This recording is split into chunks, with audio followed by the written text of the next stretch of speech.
Kaya ito na po, kasama natin si Ma'am Bernadette. That's Kaya, me. ayun, shoutout po sa inyo. Dito na tayo ngayon. Napakaraming followers, charity vlogger. Pero ngayon, mas kilalanin natin kung sino si RJ. Wow, bago to ah. Diba? Kasi nakikita natin yung good work mo, yung mga charity vlogs mo. Pero mas gusto kitang makilala ngayon. So RJ, magpakilala ka. I'm 31 years old po. And yun, taga-diet po ako. Tapos, nagtrabaho po ako sa Manila, sa Eastwood, ng 5 years bilang animator po. So, kaya may knowledge na rin ako background sa media, gano'n. Graduate po ako sa Ateneo de Naga University, Digital Illustration and Animation. Yun po. Tapos, nagtrabaho ko bilang 3D artist po. Yung mga graphic, effects, mga 3D. Hanggang sa dumating yung pandemic, doon nagsimula yung lahat, doon nagbago lahat. Hindi ko nga po in-expect na maging vlogger po talaga ako. Talaga? Bakit? Hindi po, kasi mahihayin nga po talaga ako.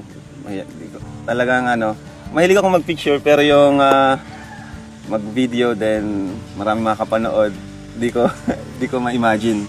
Ayun. Tapos yun, nagsimula po kasi kay Papa. Wala pa siyang YouTube channel, Facebook pa lang po. Nag-feeding program na po siya. Kasi po siya, parang nasa radyo po siya that time. Media si Papa? Oo, pero lang, yung parang niya lang, parang siya yung nagbabayad dun sa Back kasi hilig timer. niya lang, parang ganun, hilig niya lang talagang mag-radyo, ganun. Kasi nag-share din siya ng mga words of God, parang ganun po. Then yun, nagkaroon siya ng mga feeding program hanggang sa may mga nag-sponsor sa kanya, ayun, doon na nag-start. Tapos may mga nagsabi sa kanya, nagbubuha na ng Facebook, then YouTube. Hanggang yun, naging vlogger si Papa, tapos Wala kang kinalaman doon. Walang kinalaman ng mga anak. Nakikita ko na si Papa, talaga napapanood ko na siya. Sabi ko, bibilib nga ako sa kanya kasi di naman po kasi kami mayaman talagang mahirap din po talaga yung buhay namin. Tapos nabibilib ako sa kanya kasi nagagawa niya yung gano'n na nakakatulong siya kahit yan, sa kalagayan namin. Si mama po kasi teacher. Teacher po si mama. Then si Papa naman po, wala po talaga siyang trabaho sa church, gano'n. Then, extra lang po. Sa simbahan nagtatrabaho ang Papa mo? Ano po siya? Pastor po si Papa. Yun. Tapos, full-time pastor po talaga siya. Then, yun, maestra naman siya, mga networking. Ganun lang po.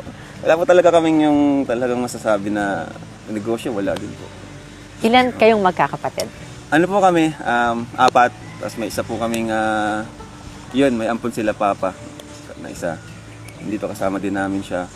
So yun yung unang charity ni Papa. Talagang kinukup niya yon si Grace. Bata pa lang po kasi. Grace. Kaya po yung pinangalan Grace, parang Gracia. Tapos yun, inampun siya ni Papa.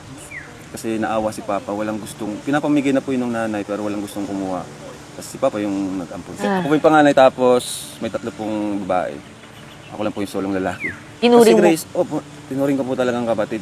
Di po namin sinabi sa kanya kung ano siya. Alam na niya ngayon? Alam na po niya ngayon.